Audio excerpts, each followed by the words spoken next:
오늘 방송은 경락대출에 대한 대략적인 감을 잡고 싶어 하시는 분들을 위한 방송입니다. 자, 지금부터 시작합니다. 자, 첫 번째, 낙찰받은 부동산의 용도를 체크하라. 경매로 매각되는 부동산의 용도는 매우 다양합니다. 주거시설만 있는 것이 아니에요. 실제로 경매 물건의 70%는 토지입니다. 공시지가 1억 원 이하 낙찰 받으려고 하는데 경락대출 얼마나 받을 수 있을까요? 라는 질문 하시는 분들 많이 계세요. 공시지가 1억 원 이하는 세금 낼 때 계산하는 거예요. 경락대출 계산할 때는 공시지가는 보지 않습니다. 3번, 경락대출 주담대는 같은 말입니다. 주담대, 주택담보대출의 줄임말이죠. 경락대출은 법원 경매로 낙찰된 부동산의 대금 납부 기한에 맞춰서 대출을 받는 것을 말해요. 만약에 법원 경매로 주택을 낙찰받아서 경락대출을 받았다면 주담대인 거예요. 근데 예를 들어 법원 경매로 상가를 낙찰받아서 경락대출 받았다. 주담대가 아닌 거죠. 주택을 낙찰받아서 경락대출 받았다면 결국 그 대출이 주택담보대출 주담대입니다. 자, 마지막 네 번째, 경락대출 조건은 수시로 바뀝니다. 가장 최신 버전을 보셔야 됩니다. 불과 1년 전 방송만 보더라도 그때는 맞았지만 지금은 틀린 내용이 있어요. 저도 유튜브 방송에서 경락대출 특강을 많이 진행했습니다만 여러분들이 저희 방송뿐만 아니라 다른 유튜버의 경락대출 방송을 보실 때도 마찬가지로 방송을 업로드한 날짜를 보셔야 됩니다. 지금 제가 말씀드리고 있는 이 방송은 2022년 9월 기준입니다. 이 방송도 나중에 시간이 지나서 새로운 대출 규제가 발표된다면 이 내용 중에 일부는 바뀌는 부분이 있을 겁니다. 저희 방송뿐만 아니라 다른 유튜버의 경락대출 방송을 보실 때도 항상 이 방송이 언제 업로드 됐는지를 보셔야 됩니다. 2년 전에, 5년 전에 나는 이렇게 해서 돈 벌었다 이런 방송을 보시고 지금도 따라 하시는 분들이 계신데요. 경락대출 방송은 항상 가장 최신 버전을 보셔야 됩니다. 자, 그럼 1번 낙찰받은 부동산의 용도에 대해서 좀 더 깊이 설명을 해드리겠습니다. 법원 경매로 낙찰되는 부동산의 용도는 생각보다 많아요. 상단의 주택, 아파트, 연립, 주거시설이죠.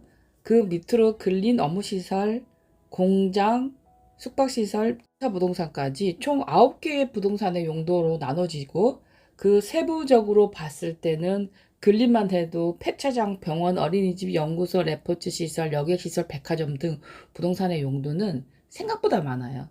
일반 매매가 아니에요. 법원 경매로 낙찰받는 물건이기 때문에 권리 분석에 문제가 있는 물건, 낙찰받고 끝나는 것이 아니라 유치권이나 법정 지상권 성립 여지가 있는 토지만의 매각이라든지 지분 매각인 경우에는 경락대출을 못 받을 수도 있다. 모든 법원 경매 물건이 다 경락대출이 나오는 것이 아니다. 소액 투자자, 경매 초심자들은 대부분 주거용 부동산을 낙찰받고 싶어 합니다. 자, 주거용 부동산은 대출 규제에 적용을 받습니다. 주거용 부동산을 새로 낙찰을 받으려고 하는 지역이 어디인지 먼저 확인하셔야 됩니다. 가장 최신 발표 내용은 2022년 7월이에요. 낙찰 받으려고 하는 부동산의 위치가 규제 지역인가 비규제 지역인가를 확인했다면 그 다음은 낙찰 받을 사람이 몇 주택자인가에 따라 대출 가능 금액이 달라집니다. 조정 대상 투기과열지구 내에 1주택자가 경락대출을 새로 받게 되면 2년 안에 보유주택을 처분하겠다는 처분 조건부 대출을 받아야 됩니다. 비조정 지역은 다주택자도 처분 조건 없이 경락대출을 받을 수 있습니다. 경락대출 가능 금액을 계산하는 공식을 한번 알아보도록 하겠습니다. 국민은행 시세가 뜨는 아파트는 감정가, 낙찰가, 국민은행 시세를 고려해서 대출 가능 금액 구하고요. 빌라는 감정가와 낙찰가를 고려해서 대출 가능 금액을 구합니다. 반개수가 많은 다가구나 근린생활시설, 공장, 상가, 토지는 대략적으로 감정가의 60에서 70% 선에서 대출이 가능합니다. 공식에서 보셨다시피 감정가 대비 낮게 낙찰 받을수록 대출 가능 금액은 늘어납니다. 경매 초심자들이 오피스텔 많이 하시죠. 오피스텔은 주거시설이 아니기 때문에 대출 규제에 적용을 받지 않아요. 오피스텔이 규제 지역에 있든 다주택자든 상관없이 대출을 받을 수 있습니다. 다만 2020년 8월 10일 이후 취득한 오피스텔을 주택으로 사용하면 주택수에 포함됩니다. 2020년 6월 17일 발표된 부동산 규제 굉장히 중요한데요. 아직도 이걸 모르시는 분들이 많아요. 지금은 법인 명의로 조정 대상이든 비조정 대상 지역이든 투기 과열지이든 전국 어디 주거시설 낙찰 받으시면 담보대출 안 됩니다. 거기에 2021년부터 법인이 주거시설을 신규 취득 시 취득록세가 12%가 적용됩니다. 그래서 부동산 법인을 아주 크게 하실 게 아니라면 소액 투자자는 신규 법인을 만들어서 주거시설 갭 투자하시는 게 메리트가 지금은 없는 시기입니다.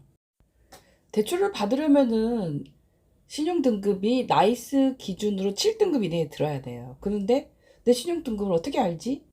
그럴 때는 토스 어플로 조회를 해보셔가지고 점수가 나오면 그 점수를 보고 대략적으로 본인의 신용등급을 아실 수 있습니다. 가장 안전한 것은 나이스 기준 6등급 이내는 들어야 됩니다. 7등급까지는 대출이 됩니다. 7등급 이하부터는 시중은행 담보대출을 받을 수 없습니다. 네, 지금까지 경락대출에 대해서 대략적인 가이드라인을 살펴보았는데요. 그러면은 더욱 구체적인 궁금증이 있으실 수 있어요. 경매 정보는 경공매 가이드에서 검색하시고요. 이 경공매 가이드 공식 네이버 카페에 경락대출을 질문하실 수 있는 질문란이 있습니다. 네이버 경공매 가이드 카페 부동산 경락대출 코너에 질문을 올려주시면 답변을 드리도록 하겠습니다.